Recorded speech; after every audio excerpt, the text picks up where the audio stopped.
नमस्कार मित्रों, आशा करता हूँ सब अच्छे होंगे। यूपीएससी का फाइनल रिजल्ट 2022 का 933 स्टूडेंट का जारी कर दिया गया है।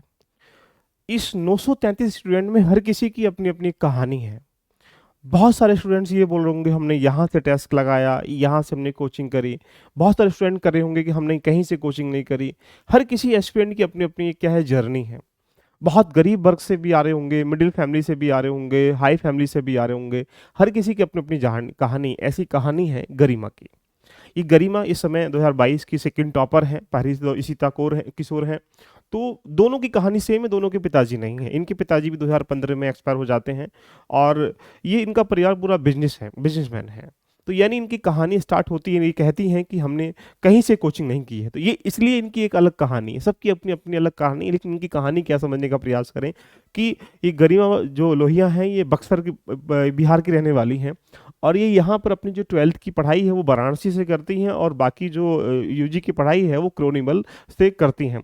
वो क्रोनिमल से कॉमर्स से पढ़ाई करती हैं। उसके बाद इनका सपना जो होता है, कोरोना होने की वजह से ये अपने वापस बक्सर चली जाती हैं और वहाँ पर जो है ध्यान रखना, ये अपनी पढ़ाई को स्टार्ट करती हैं। तो इन्होंने कहा है कि हमने किसी भी कोचिंग से ज्वाइन नहीं की है। ये बिल्कुल सही बात है, लेकिन यूपीएससी की जर्नी में कोचिंग की नीड नहीं है, इनके माध्यम से सुनिएगा।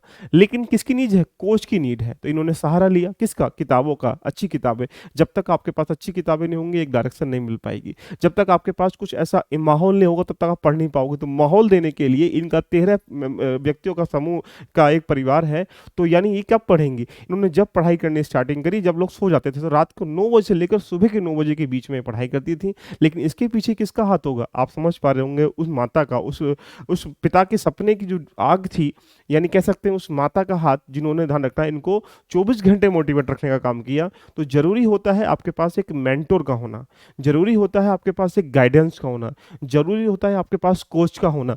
कोचिंग ज़रूरी नहीं है, कोच ज़रूरी है। कोच इसलिए ज़रूरी है जो आपको समय-समय पर बता सके कि हमें यहाँ से पढ़ना है, ऐसे पढ़ना है, ये करना है। तो यहाँ से अगर देखा जाए तो 3-4 चीज़ें बहुत ज़रूरी देखने को मिल रही हैं इनके माध्यम से।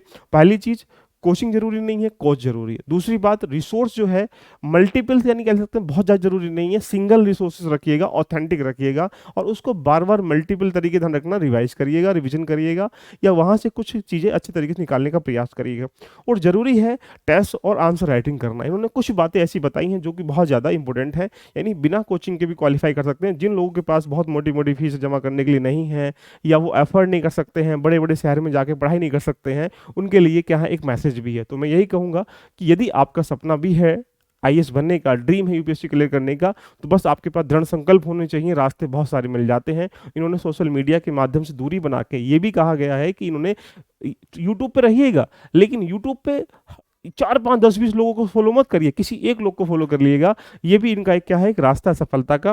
तो मैं कहूँगा इन दोनों की कहानी सेम है जैसी है। इनके भी पिता नहीं है, जबकि ये भी बिहार की हैं, जबकि इस समय वर्तमान नोएडा में रहते हैं और ये बक्सर की रहने वाली हैं। तो दोस्तों, मैं यही कहूँगा यूपीएससी के अंतर्गत तैयारी करने के लिए ज़रूरी है डायरेक्शन का बेस्ट होना, इन्वायरमेंटल का बेस्ट होना, रिसोर्सेज का बेस्ट होना और आपके पास कोच या जो मेंटर है उसका बेस्ट होना। अगर ये चीज़ें आपके पास अवेलेबल हैं, आप आराम से आईएएस क्वालीफाई कर सकते हैं। तो इस जर्नी में ये सब बेस्ट रखिएगा। All the best. Love you all. Bye bye. Take care.